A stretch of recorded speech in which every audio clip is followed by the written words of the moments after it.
Photoshop has what's called a workspace, and a portion of all workspaces is usually a menu bar. Photoshop has a Tools panel on the left and an Options bar across the top. And on the right, and sneaky little one down here, are other panels. Years ago, these were called palettes, but in CS4, they changed their official term to panels. So if I look at panel configurations, there are certain things I use for certain tasks. I could open files the long way. If I choose File, Open, and I go into my project files and my Chapter 1 and grab this pug photo, with a double click, it's open in Photoshop. But I call that the long way. My favorite way to open files is with Mini Bridge, which has been there for a couple versions.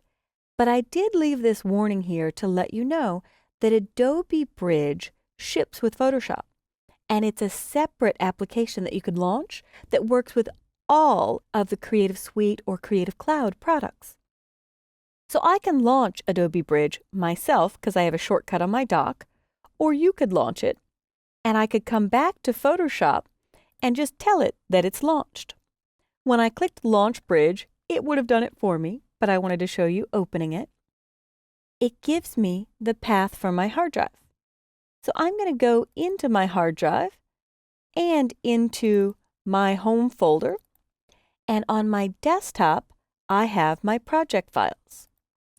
So once I double-click to get in, if I'm working on a given project, I want to see all the assets for that project here. So you could see what images I have so far open. So Mini Bridge, if I double-click, is a panel. Double-clicking on any panel collapses it. A single click will open, but a single click does not close again. A double click will collapse. Same applies over here. I can double click on color, double click on adjustments, so I get more room for layers. Double click again on adjustments and it expands.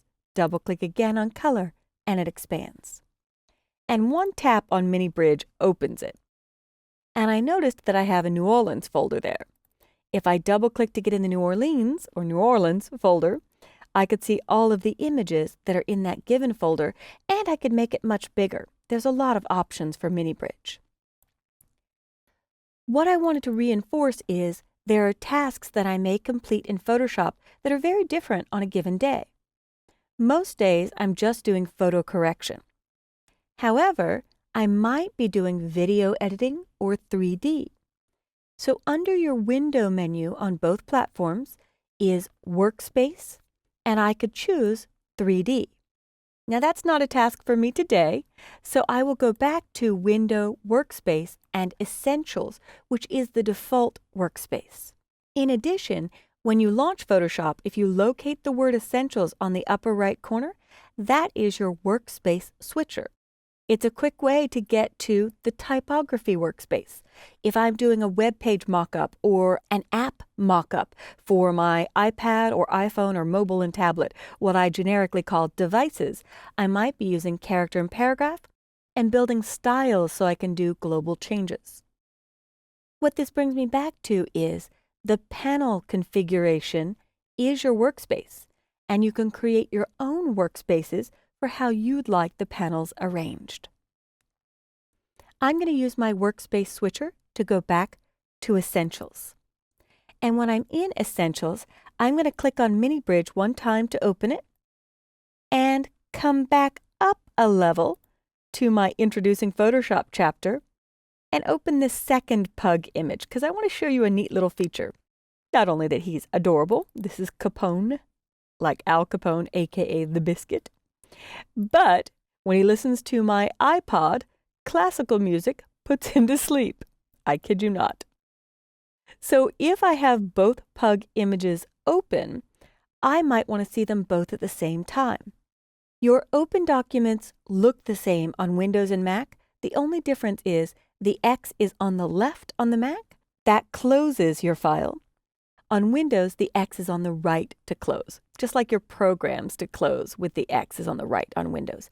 These are your files to open or close. And if I want to see the two pugs side by side, I can grab the file name and drag far right until I see a little blue bar. And when I see blue, I can let go, and now I'm viewing them side by side.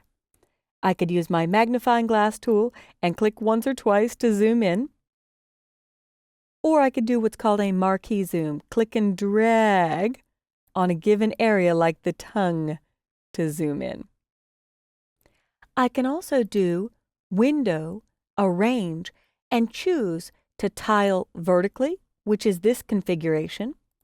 Window, Arrange, tile horizontally, which doesn't give me the best view in this instance. So I will go back to Window, Arrange, tile vertically.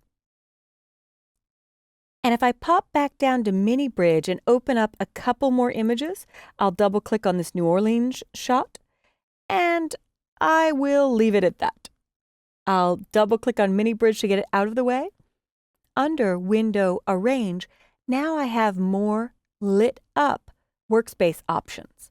So I can choose 3 up vertical or 3 up stacked, leave a big one on the left, and make the other 2 open photos smaller on the right. But maybe I want this to be the 2 pugs and that to be the Mardi Gras character. I've clicked on the pug 2 and I will fit on screen. I always remember Command 0 to zero it out or Control 0 to zero it out. Command 0 is the Mac shortcut. Control 0 is the Windows shortcut.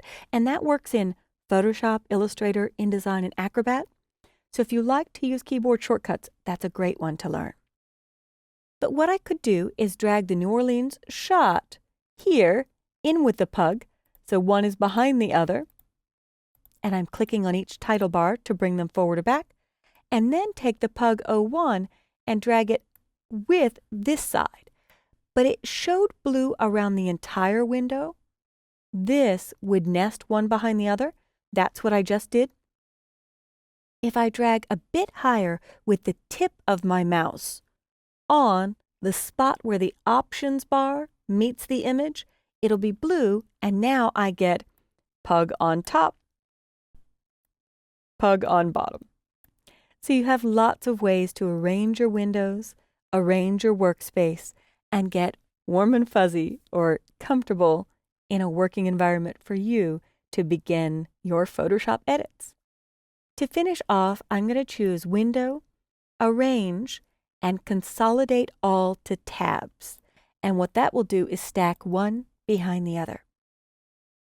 Now I'll finish off with a bonus tip for the power users.